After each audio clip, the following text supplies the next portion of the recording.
Okay, now we are ready for our final take, our final project. And we are going to go ahead and start with line today. I know in class we talk about how artists can start with color or they start with texture. Some artists start with shape or contour line. And actually, I guess we're starting with shape more than contour line. So as we draw, start thinking about how you're going to get those shapes on the paper. Get the basic sketch. Remember that if you want to draw lighter, you hold higher up on the pencil. The closer you hold the pencil to the tip, the harder you push down. Also, another trick to getting big gestural shapes is by holding your pencil by pointing with it and sticking your pencil underneath the tip of your finger. That will help you control the pressure by pushing up and down. The more you push down with your finger, the harder it goes. And so it's kind of easy for us to control the pressure of the pencil on the paper that way. If you are one that can control pencils well, then it really doesn't matter. But you will find that you naturally move your hand up the pencil as you are working. So when I'm doing this, I tend to hold my pencil way up by the eraser, just so I can make soft lines that can be erased later on. Another way to start is by starting with what's in front and then working back. Some of you might want to work that way, especially if you push really hard on the pencil and you don't want to have to erase later. So I might go ahead and start with my doll in the front, and I'm going to add her right about here, and I'm really thinking about what kind of shapes I want to use. I also am thinking about her size compared to the other things that are on my project. Now, in reality, she goes in and then she goes out and then she goes back in again. So I'm drawing what I see and not what I think. Here I do what I thought, but that's actually not correct. So I'm going to turn my mistake into not a mistake and fix that shape. Make sure as you are drawing whatever item you are making that you are really focusing on that contour line to make your shape. Okay, so I've got her basic shape. I don't want to start adding details until I know that's where I want her to be, because it might be that as I work, I want to completely change it all. Then I'm going to look and see where my book hits my doll. And as I'm looking at it, unfortunately you can't see my still life, but as I look at it, it's coming out. The line for the book is right about here, and it's angled just slightly on my paper. So I'm going to draw a real light line like this, skip this, and come off, and I'm going to let my book go off the edge of the paper. Then that line back here kind of comes up like this. Let's see. There we go. And then it comes across to about here, and that's where the plate comes in. So I'm going to go ahead, and my plate is actually a lot wider than I thought it was. So I'm going to have to be careful. I'm worried that I won't have enough space for my vase. So I'm going to jump over to where the vase is and draw that next. Now, I can't really draw the vase because the apple is covering part of it. So I actually have to step forward a little bit and draw my apple. Now, because I've got my doll right here, I'm not going to have enough space for my whole apple to fit on. So I'm actually just going to draw the top of my apple and let it come off the edge of the paper. Just like that. And then there's actually like a little bit of a circle like this, and that's where the stem comes. Ooh, that's going to be a great line to pull in my viewer. Okay, so I've got that. But I can see the edge of my book. Now I'm changing the position a little bit because of the way that I'm laying things on the paper. Again, that's perfectly fine. Nobody knows what your original thing, still life, looks like. Okay, there's my book. And then there's a little bit of the corner showing, and then the plate sits right about here. And I'm going to end up making it. Oh, there's the shape I was looking for. I wasn't sure if I could make it, so I'm glad I kept trying.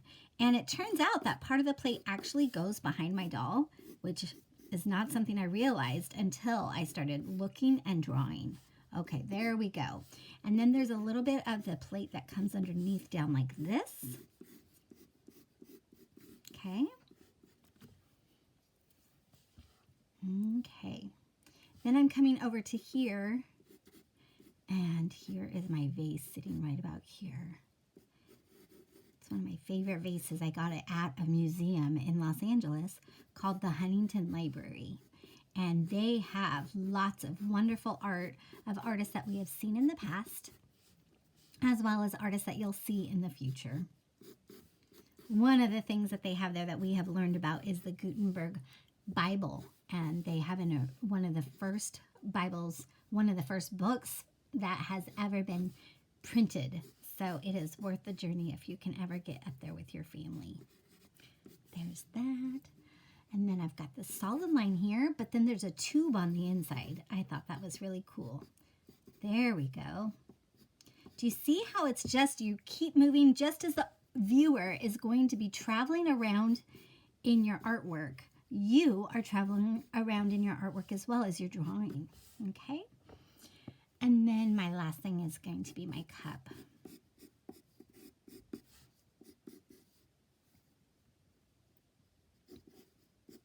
Remember, you have what's called artist license. You can change whatever you want to change.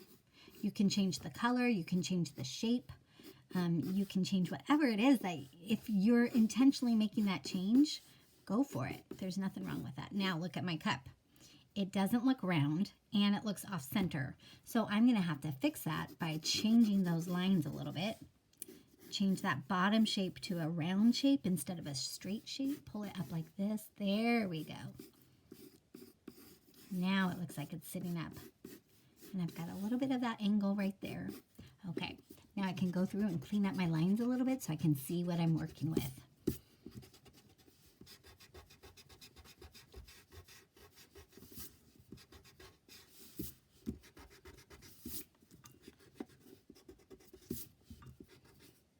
Okay, I'm going to stop us there for a little bit. I'm going to go through, clean up my lines. I'm going to add my flowers, add my details, and I'll see you back here in a few minutes, okay? You do the same with your still life that you are working on. Now, with that contour line, you have two options, and it kind of just depends on what you have available. You can either use marker or you can use crayon by pushing very hard onto the paper. So let me show you both options. I'm going to do one of my leaves in crayon, pushing super, super hard so it's nice and dark. In kindergarten, when we did this, we talked about it being smooth and shiny as if we are doing crayon resist. We are not doing crayon resist today, but we do want those lines to be really emphasized. Now, if you were to do it in marker, it's the same thing. That one's dirty.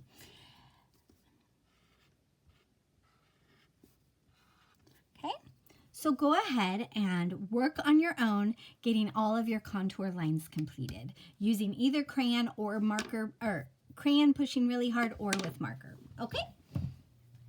Okay, guys, we are ready for the next step, and that is adding the color and the texture. Okay, now we did talk already that texture is a very important piece of a still life. And there are two ways to go about that. You can either use real texture or implied texture. If you choose to use the real texture, then you're gonna have to do some scavengering around the house. And I found a comb, I found this spoon that's got these cool little real textures on them. I turned over the back of a coaster and there was cork on it. These are all great things that will make a lot of texture. I even went out to the yard and got a leaf so I can make the leaves of my texture there. Baskets work really well for making texture. Your walls have texture. Most of you guys do. So kind of see what you can find. Look in your backyard. You might have actual wood that works to make texture. It's kind of fun to do that. So go ahead and look for what you got and use what you've got. Let's see, I missed that line right there. There we go. Okay, now we are on to our next step, and that is, let's go ahead and add this texture. Now, if I'm using real texture and sticking my leaf right underneath, I'm putting my paper on top of where I want my leaf to go, and then I have peeled away a little bit of my crayon wrapper so that way I can use the side of it. When you're doing a rubbing, you push the crayon. You do not roll the crayon. People like to try to roll the crayon because it's more fun, but it does not work. And so now I've already got some texture there. I'm going to try actually, I'm going to use the cork. I think I'm going to use the cork for my book. I think that would make an interesting texture there. I'm going to push down on the sides of it. Notice how, because we use that hard outline, that contour line, it kind of makes the texture pop a little bit more as we work.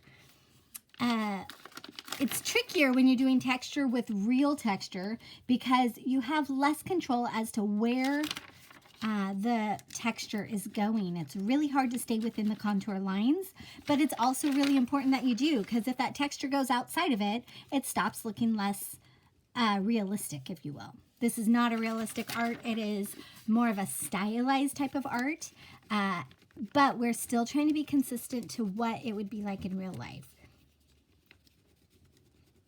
Also notice that I'm keeping my crayon going the same direction. My crayon on this side was going over this way. It was following this contour line here and moving down, so I have to do the same thing on this side of the book. Now on the spine, I can change direction. If I change direction of my texture and the way that I color my contour line, then it's going to help it become more believable. And it will help make the parts of the books pop out.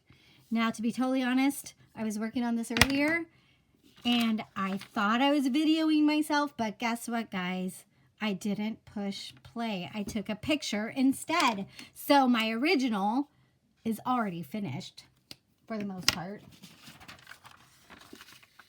I still have to do some pieces here, but I had to start all over to make a new video for you guys.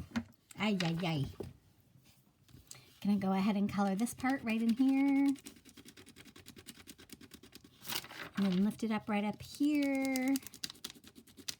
Okay. Now, that is how you would do it with real texture, by using the rubbing technique. If you want to do implied texture, then that is completely fine. I will be posting some ideas of how to use crayon and how to use pencil, how to use line and color to make the textures that you're looking for. But if I'm going to do a leaf, then I want to think about what the texture of my leaf would look like. Use my crayon to try to get those textures in there. Thinking about my flowers have all of those yellows and oranges. I'm going to have to do some different values of yellow to really make that texture pop out. Same with the apple. The apple will have to use value going from light to dark to get that shininess that you're looking for. Now the flowers were little tiny itsy bitsy small ones, so I'm using circle lines as I color. And I'm using all different values of yellow to get those circle lines.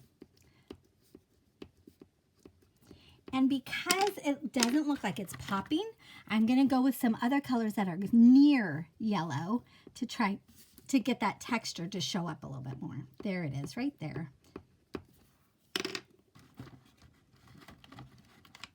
Orange will work too. That will really make it pop. Oop, there we go. And now all of a sudden you're seeing the texture of the flowers.